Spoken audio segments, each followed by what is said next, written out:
Hello, ladies and gentlemen, and welcome to the next episode of CAOverwatch. The Toronto Defiant will not be denied.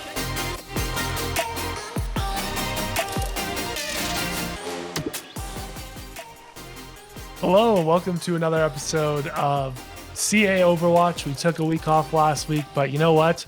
Not a lot of stuff is happening, but this week got a whole lot more interesting. We have a lot of stuff to talk about with you today. Yeah, I know. You'd think it would have been nice if they could have spread it out, right? You know, done maybe one thing last week, two things this week, or vice versa. But no, we got a whole shebang this last week. So yeah, there's a lot to talk about. There's a lot to talk about. But before we get into things, make sure if you guys like this episode to do us a favor and milk that like button. Make sure it's properly milked, and that it really helps out the YouTube algorithm for us. If you like us enough, give us a follow. But hey, if you guys really hate us, leave us a comment, tell us why. Exactly. I like to wake up in the morning and read hate comments all day. It keeps me, keeps me young. Keeps me going. So yeah, without further ado, let's just jump right into this thing. Again, so the big dockets on today, the big ticket items that we're going to talk about. Obviously, one, Toronto Defiant have signed their projectile DPS player seemingly in Na1st. As far as I know, he's going to be the only one signed, but time will tell. And then two, Toronto Defiant have moved past. I don't know if they moved on, or if it was Barroi's decision, or if it was Toronto's decision. But yeah, basically, Barroi is no longer with the Toronto Defiant. You guys might know Barroi from our episode, 2 weeks ago, where we had him on. So we didn't see that coming. I don't know about you guys. And then it was just announced today that Yang1 apparently has been signed as the new assistant coach, who formerly was I forget if he was the assistant coach or the head coach, but he was with Runaway, like the original Runaway, then the Vancouver Titans. They were brought over in season 2 and then was let go at that year. So we're going to talk about these sort of things. So Chris, let's just start from the beginning. Let's just talk about the most recent acquisition in Na1st from Toronto Defiant as their one and only projectile DPS player. Yeah, very interesting. And guys, we're not going to pretend that we're experts once again in that Korean contenders. So, while we're doing our research, we reached out to AVRL, one of the announcers for the Korean contenders scene. Just a little more insight on. I was going to say, big shout out to him, by the way. He's been really, really helpful sending us these paragraph, long answers, insightful answers into his opinion. And I wanted to say that, we reached out to him a few times, and every time he's responded and given us information. So big shout out to him. Big thank you.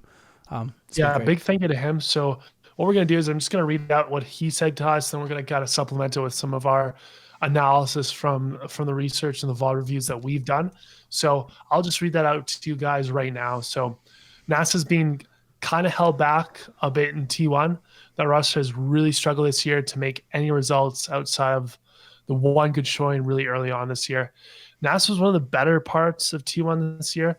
To be fair, I do think Assassin and Valentine are higher performing, but that might be skewed based on them playing on higher performing teams as well, which is obviously will make them look better.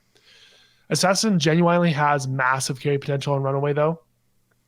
And Valentine also really shows up on WGS. So to argue that they're part of what makes those teams really good, I think the three players, Assassin would be out of the three players, Assassin would be my top pick in terms of how much impact he has on the team. But Na1st is probably a little underrated again because his old team has kind of held him back.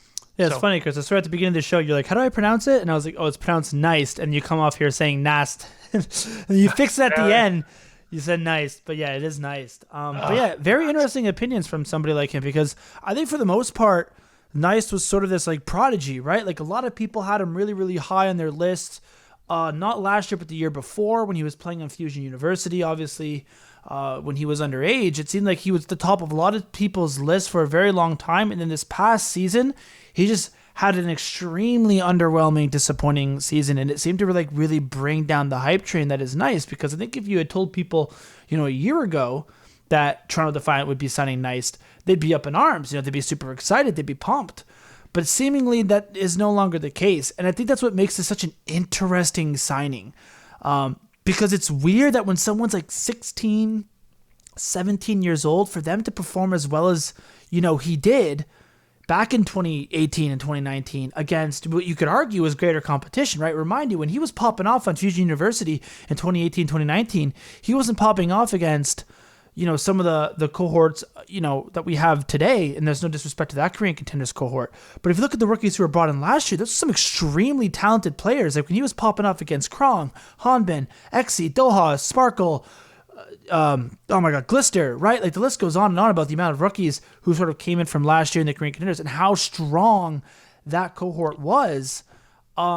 It's weird to me that his stock has seemingly dropped so low in the past year. Yeah, no, that's a very interesting point too. Is that he definitely once again, no disrespect to this year's batch of Korean contenders, but once again has played and done better against other teams, and I think that's just I think that's a testament once again just to the people he's surrounded by. I think, if any of you guys have ever yelled at a scream because your tank isn't taking space, because your healer isn't healing, because your DPS isn't getting kills, then you understand that it's a team-based sport. And really, even if one person is really great, if everybody else isn't as great, then they definitely can hamper you a little bit. So definitely makes sense, AVRL's kind of mention on that. But we have seen people in the past carry teams, even though they aren't nearly as good as that top player. So that still kind of leads me to validate that belief that he is maybe a top player, but maybe not the very, very top. Yeah. And I mean, maybe I'm wrong about that. Like maybe this cohort will come in and absolutely pop off and be just as strong as last year's.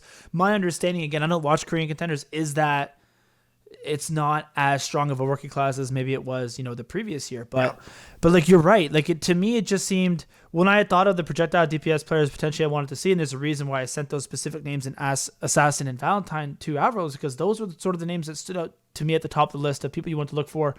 And if not one of those two, I thought then maybe you'd go the Rascal Libero route. Like it seems like it's such a risky acquisition to go after somebody who, for the most part, underperformed significantly all year long in Korean contenders. So it's not even like you're getting like a Pelican, for instance, who most people consider was like the number one projectile DPS player coming into the league, but you're getting somebody who maybe people had like around the 4 or 5. And again, it's one thing if you're getting that as your 4th DPS player or your second projectile, but at this point in time, and as far as I know, he's going to be your only projectile player. It just seems like a lot of risk. Yeah, it definitely makes sense, but I will say right now, I think it plays right into Toronto Defiant strategy that they've kind of been saying up from the start. I mean, we have pickups with Aztec and Asunj. I mean, they're also good picks, but they're also not maybe the exact top of mind of the Korean contenders as well. No, so but that's where I disagree. Aztec is the top Korean contenders, Aztec, but more Asunj. Yeah, fair. More Asunj. But I think the play of KDG is to go and try and find underrated Korean contenders, and it's one of those plays that could be good. It's like betting on Tesla or betting on some random Tesla stock or something like that, or Tesla stock, but something that's risky and it could jump up like Tesla by like 100 200%, or it could drop off like a rock. It's very clearly makes sense with their own strategy. So that's where I know just to. You go. Sorry. I was. If you have something else to say, because I was going to transition to talking about his VOD.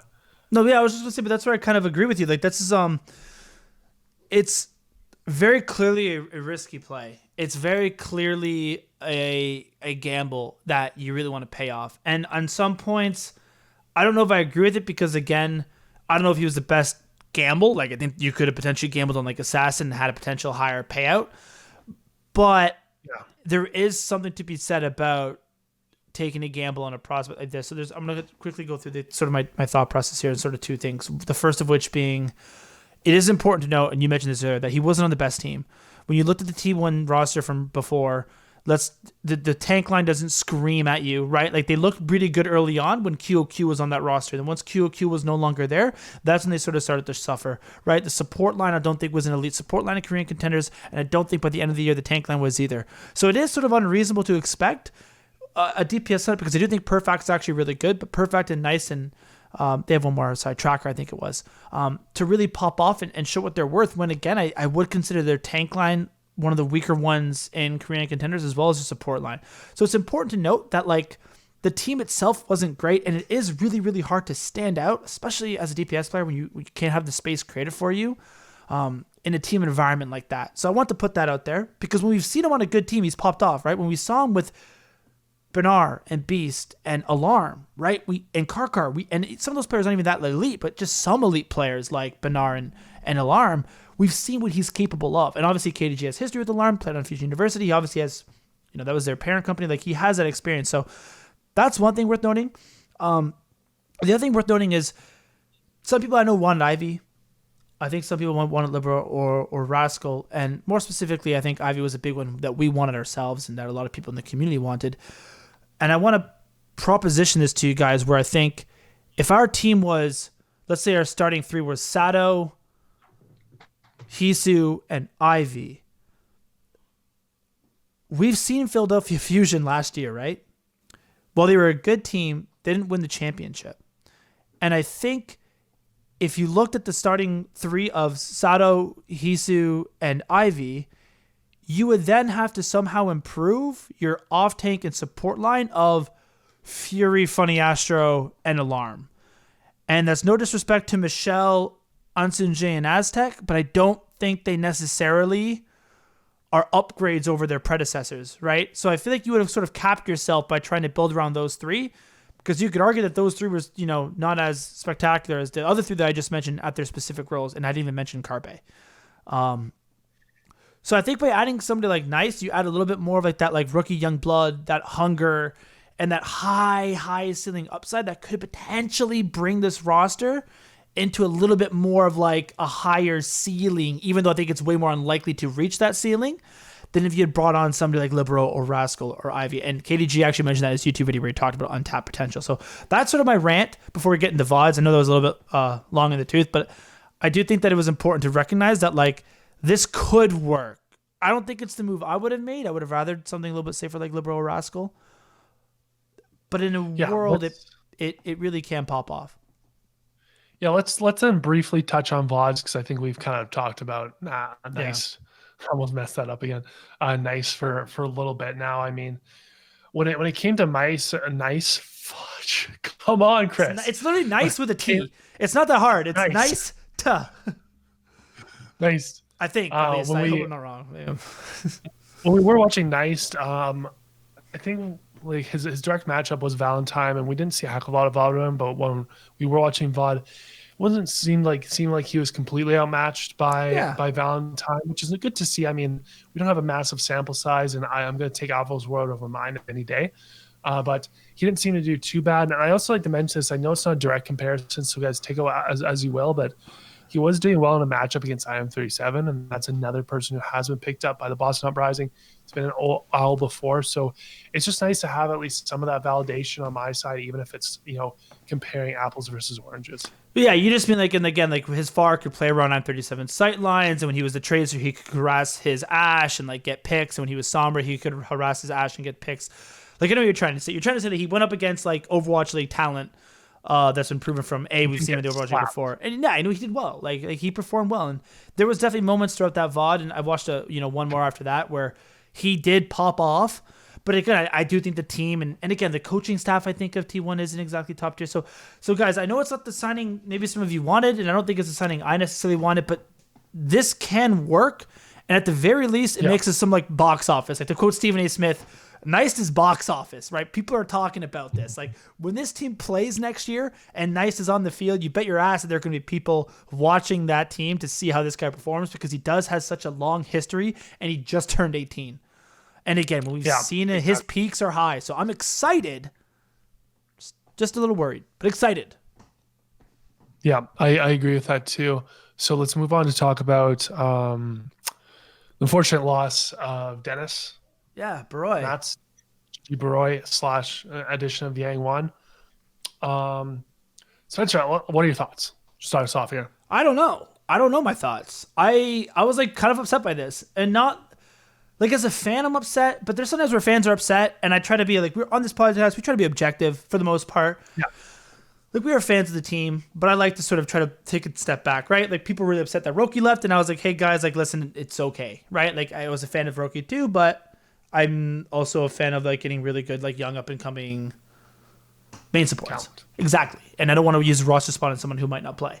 Not only am I a fan of Barroi, not only do I think he's a good person, like not only do I think he is a great coach, and from what we've heard behind the scenes, there's a lot of respect from other people in the community as well.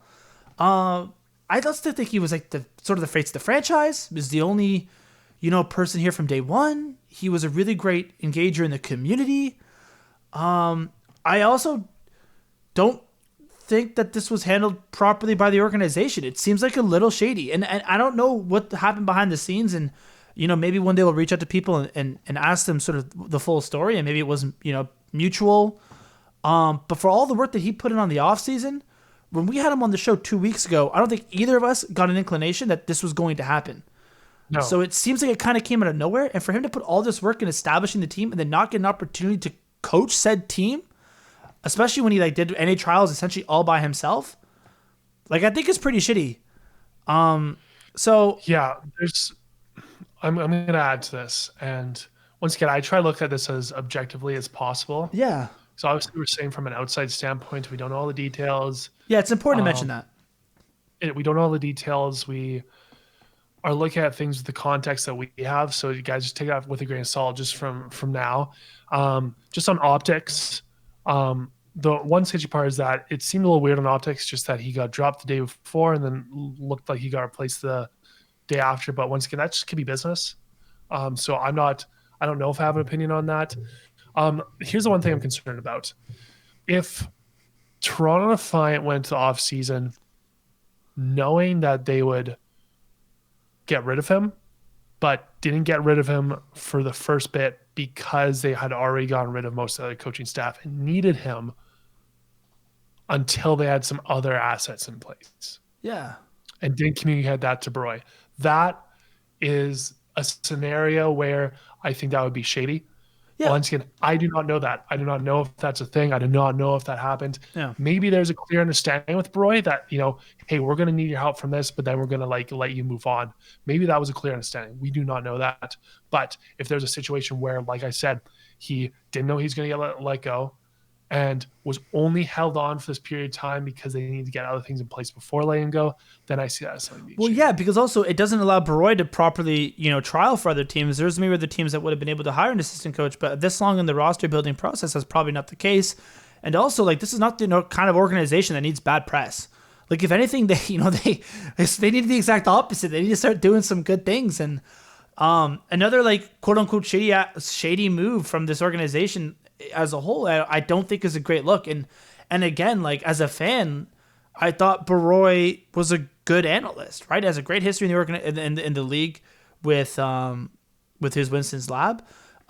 People like to dog on this team in season one, ourselves included, but like, let's look at that season one team for a second, right? Yakpunk back in the league, Envy talented, maybe some stuff behind the scenes that weren't the best, but for the most part, went on to Shanghai Dragons, won a stage. Ivy still in the league, still a fantastic player. Stellar performed well with Korean Contenders for Talent Esports, was a really good Korean Contenders team. Aid is a fantastic coach, and has really built up his brand in that respect. Neko's back in the league again as a coach after performing well in Korean Contenders as a player.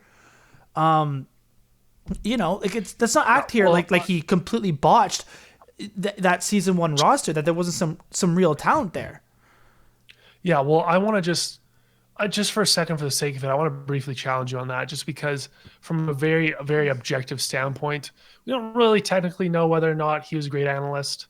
I'm not saying he isn't, obviously. I'm just kind of playing devil's advocate here. Yeah. We don't have direct evidence of that. I mean, you would know in theory based around... Obviously, the organization would know. You're right. From an outsider's perspective, the best way a fan can sort of judge how well a coach has done is based around the team's results. But that's like sometimes not really fair, because sometimes there's like a budget constraint. Like for like season 2, for instance, of Toronto Defiant, I'm not going to blame Barroi for that team's failures, because I do think there was a very clear direction that team was sort of like told to go in terms of being able to build a brand and being able to build their popularity, which personally I'm fine with. Some fans weren't okay with that. Personally, I understand that you need to build a brand, you need to build fans, and it's ideal if you can build a popular brand and also win. But I do think that they might have been a little bit restricted in sort of some of the moves that they could have made because of that. But it's like another way to judge somebody is like by scouting talent. And I look at that season 1 roster, and I don't think it was a complete whiff. I actually think if they had sort of stuck with some of those players and tried to build around them in season 2 and had a 2-year plan back then and kept like Moby Dick on, for instance, who's one of the best coaches in the league at Philadelphia Fusion, we might actually see a completely different Toronto organization than what we did. And I don't know if that was Barroi's decision. So I don't disagree with you. You're right. But I don't know. I don't think he was bad. Yeah, no, I agree. Like I said, I could have been amazing, and just kind of want to put that out there. No, I agree. It's always important to look at both sides. Yeah, exactly. I think that you could make maybe a justification for a reason why he left, but in terms of timing, in terms of execution, it's weird. You know, who knows? Yeah. But let's we talked about that. Let's talk about the new ad, Yang. A lot of hype around him. Let me just throw out my opinion first. I'll let you get to that, Spencer, afterwards. So a lot of hype around him. He could be really good. Yeah. Here's my concern, just right off the bat, is that we're judging him based on his coaching ability with a team that had already been together for a little while. Mm-hmm. You know, I guess a couple had time to build like team chemistry. He's presented with a new challenge here. He has to coach and build team chemistry with a team that hasn't played together before. So I think that, you know, if there's going to be a stumbling block for him, it's going to be there. But you know, I'm not going to out right off the gate say that, you know, I don't have confidence in him. I'll assume that, you know, he has had some good results in the past, so I still have confidence in him. Yeah, and I mean, in theory, this could be a home run, right? Like he was a coach on the original Runaway, which is an iconic franchise that saw a ton of success. And again, like a really, really competitive Korean contenders back in the day. He then became the coach for the Vancouver Titans in season 2, who were very clearly one of the 2 best teams in the Overwatch League, right? Had a ton of success in the Vancouver Titans. And the team played well as a team, which if you're ever going to like try to judge a coaching, it's how well they can sort of adapt to metas and how well they can keep their team together, at least in terms of like their strategy. And that was obviously a strength of them, although the team sort of imploded later on. So like, I don't really... Like, that's what concerns me is I actually thought when that team first started to hear rumblings of like things that were going on internally, I thought that the coaching staff was something that got some of the blame. And I don't know if that was justifiably so. Like, that's the other issue, right? We're looking at the outside perspective. I don't know these things. But it's strange to me that he goes into the Overwatch League, has an incredible success. Incredible, right? 1 stage finals win, I think another stage final appearance, and then the overall grand finals finalist, and then he gets what the organization cuts him, like lets him go, like after all that success. Like it just seems like a little fishy to me. So that's another person I would really like to like sit down and talk to or hear some stuff about. Like, hey, what is up with this Yang1 acquisition? What happened with the Vancouver Titans? And you know, what are you going to do differently now? Because you're right, this could be a home run, but I don't know. Like I kind of thought that the coaching staff was one of the original problems with that team in the first place. So. Literally, once again, a piece of the pie or a chess piece that is high risk, high reward. He's got some good upside, but he's got those question marks too. Literally, like lots of the other pickups. It's funny because we hear this 2-year plan, man, and there's a lot of pieces on this roster. I originally thought that we might go a little bit more stable when you see like Sato and Hisu. There's a lot of pieces on this roster with very high upside but very low floors. You know what I mean? Like, oh man, this is going to be one hell of a year. Even though I think KDG is a great coach, but there's still, you know, how good is he? Like, he played in a fantastic roster. Is he going to be able to translate that with this? Like, I don't know, man. With Anson J, Michelle hasn't played in a year. Nice is coming off a disappointing season. Sato's, I think, really good with custom. I don't know. Anyways, we'll see. I'm saying this roster is very clearly a high risk, low floor. Well, I guess it's the whole 2-year plan. Let's see what they can do. Yeah, 2-year plan. Let's do it. Hey, well, guys, if you liked listening to what you listened today, please once again smash that like button until it's broken, until your computer has some cracks in it. Until it crashes. Until your computer looks like Cyberpunk on the PS4. Okay, yeah. That's how hard I want you to hit that like button. That's how much glitch I want to see in the system.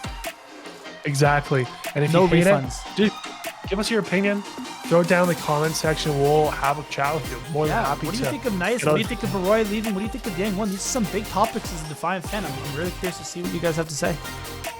Exactly. Well, with that, have a good night, guys. And as always, yeah, enjoy.